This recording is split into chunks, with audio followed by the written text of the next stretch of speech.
It's an honor to rise in this House and to continue serving the residents of Holland Bukit Timur GRC, especially those in Zhenghua. And my heartfelt thanks to all residents. I'd first like to declare my interest as an entrepreneur within the circular economy space, specifically running a food circularity business. I also serve as an EXCO member of the Restaurant Association of Singapore and an advisor to the Singapore Association of Ship Suppliers and Services, National Instructors and Coaches and Association, and Visual, Audio and Creative Content Professionals Association, VICPA.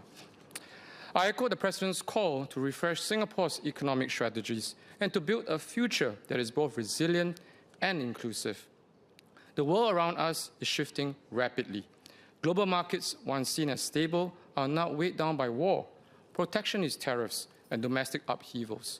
Multinational corporations are recalibrating supply chains and rethinking strategies, while trade itself is increasingly weaponized. In this climate, countries are competing fiercely with subsidies and incentives to win investments. Singapore cannot and should not compete on size or subsidies. We must compete on relevance, on the strength of our ecosystem. And this is why SMEs matter. They provide the embedded networks and value that anchor investors here, and they give Singapore its relevance. In uncertain times, agility often trumps scale. And agility is where our SMEs shine. They are adaptable, deeply rooted in our communities, and reflect the entrepreneurial spirit that built modern Singapore. Strengthening them is an economic imperative and also a social one. They enrich livelihoods, sustain communities, and make Singapore a more cohesive nation. To unlock this potential, we need a mindset shift to see SMEs as co-creators of our national transformation. To unlock the potential of SMEs, I put forward 8 recommendations. These recommendations fall under 3 themes: providing targeted relief with accountability, fostering collaboration that scales, and driving structural reforms that rewards both economic performance and social impact. First, I propose a targeted restart grant to support viable firms, particularly in sectors like F&B, logistics, tourism, and services that continue to grapple with global supply chain disruptions and a subdued business outlook. Crucially, a restart grant ensures entrepreneurs with deep experience and networks are empowered to restart so that the jobs they create, the communities they anchor, and the know-how they carry are not lost, but preserved as economic and social value for our nation. This support should be conditional. It must be tied to forward-looking transformation plans, such as digitalization, process redesign, internationalization, and workforce upskilling. The aim is not to prop up outdated business model, but to catalyze renewal and innovation. Support should be structured with clear milestones, co-funding ratios, and sunset clauses. Firms that meet their transformation goals could tap into productivity credits and other grants. Those who do not should exit the support framework to safeguard public value. In short, Mr. Speaker, we must help experience restart, not expire. Beyond restarting, SMEs will also need time to rebuild. This is why my second proposal is to give SMEs more breathing space when it comes to financing. This could include extending loan tenures, often repayment flexibility, or introducing principal moratoriums, especially for firms undergoing transformation. These measures should be calibrated with risk-based pricing and require recipients to commit to basic financial reporting and cash flow transparency. In my maiden speech, I called for repayment schemes to go beyond rent arrears. Today, I reiterate that we should extend them to a wider range of obligations, personal guarantees, insurance bonds, trade financing, and term loans.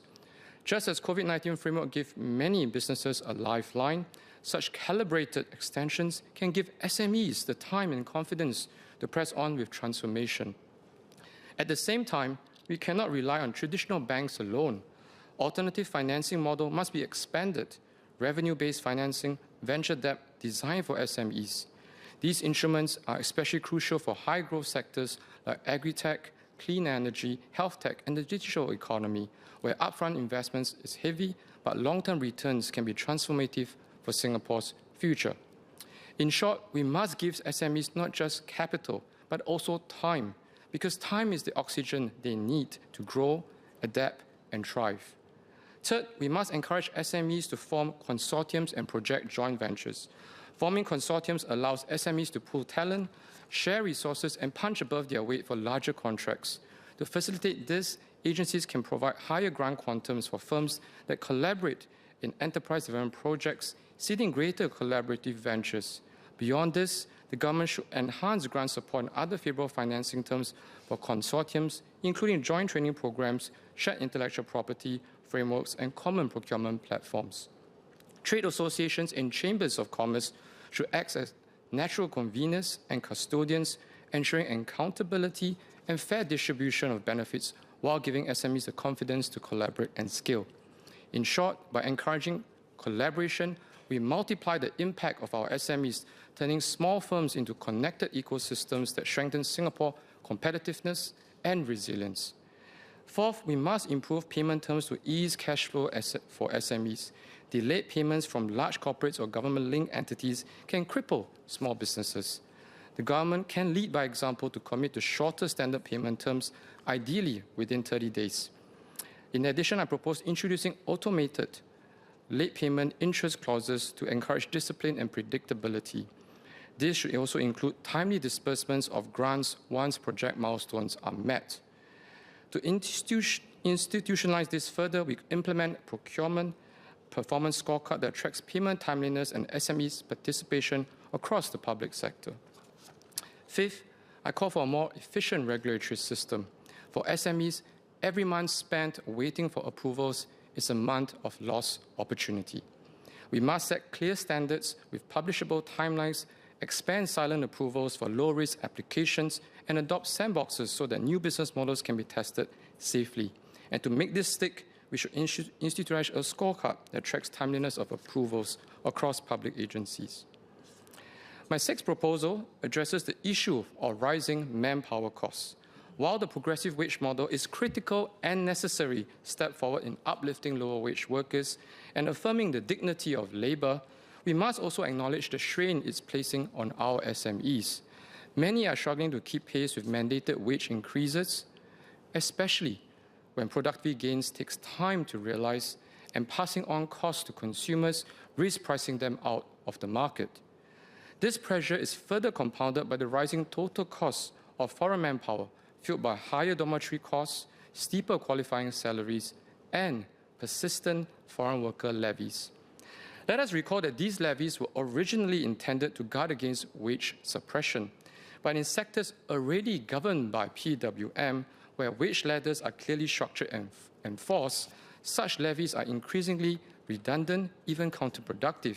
They burden SMEs without offering meaningful additional safeguards for workers. I hence urge the government to undertake a comprehensive review of the foreign worker levy framework in PWM-covered sectors. Targeted levy reductions or time-bound rebates similar to those introduced during the pandemic should be considered. My seventh proposal addresses rent, a structural issue that continues to weigh heavily on SMEs. For years, SMEs have called for greater rent data transparency. Why? Because transparency levels the playing field. It ensures fair negotiations, and it allows businesses to make informed decisions. In the residential property market, URA already publishes rent and property sales value, giving tenants and buyers clarity. Government landlords have also published land and rental data. These are positive precedents. This is why I call on the URA to extend this practice and publish commercial rent data in a format similar to that used for residential properties. In addition to transparency, as the largest landowner in Singapore, the government has the opportunity and also the responsibility to shape how the market systems evolve. I propose that public tenancy evaluations scale and expand the price-quality method. Crucially, quality components should reflect not just financial bids, but also social and environmental value. This can be aligned with corporate purpose framework under the Company of Good by National Voluntary and Philanthropy Centre, where firms are assessed not only on profits, but on their contributions to people, society, governance, environment, and the economy. Firms recognized with 1 to 3 hearts or as champions of good can then be awarded proportionate scoring in tenancy evaluation. Because, Mr. Speaker, our enterprises are not just economic agents, they are also social change agents. And the RAM model that rewards placemaking, inclusivity, and sustainability will strengthen businesses and enrich Singapore. Lastly, we must acknowledge that automation requires space, both physical and financial. Automated operations often involve additional infrastructure. For example, an automated production line may require space for conveyance systems, robotic arms, storage buffers, or automated sorting and quality control stations. These spatial needs can significantly increase upfront costs and logistics complexity, particularly for SMEs operating in compact facilities. For such businesses, I propose that the government offer property tax relief, accelerated capital allowances, longer lease tenures, calibrated foreign worker levy reductions, provided these are tagged to productivity gains and worker upskilling outcomes. Such support would lower the barriers to automation adoption while ensuring that public resources lead to real, measurable improvements in efficiency, skills development, and competitiveness.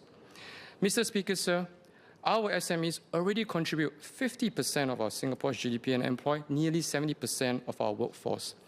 That alone shows how vital they are and how much more we can unlock if we support them better and support them now. It may be tempting to focus on larger enterprises for quick wins in GDP and jobs. But SMEs are not just smaller versions of MNEs. They are the backbone of our ecosystem. They provide the networks, the know-how, and the connections that make Singapore attractive to global investors. And when MNEs bring in technology, market access, SMEs gain, they scale up, and innovate.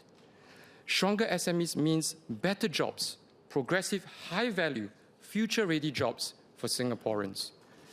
They anchor communities, build skills, and nurture innovation. By growing our SME sector, we create a pipeline of local, global champions. We stabilize our economy, we build resilience, and we ensure Singapore remains relevant wherever and whatever the future economic order may be. Strong SMEs, better jobs, a resilient and inclusive Singapore. Mr. Speaker, sir, I support the motion. Thank you.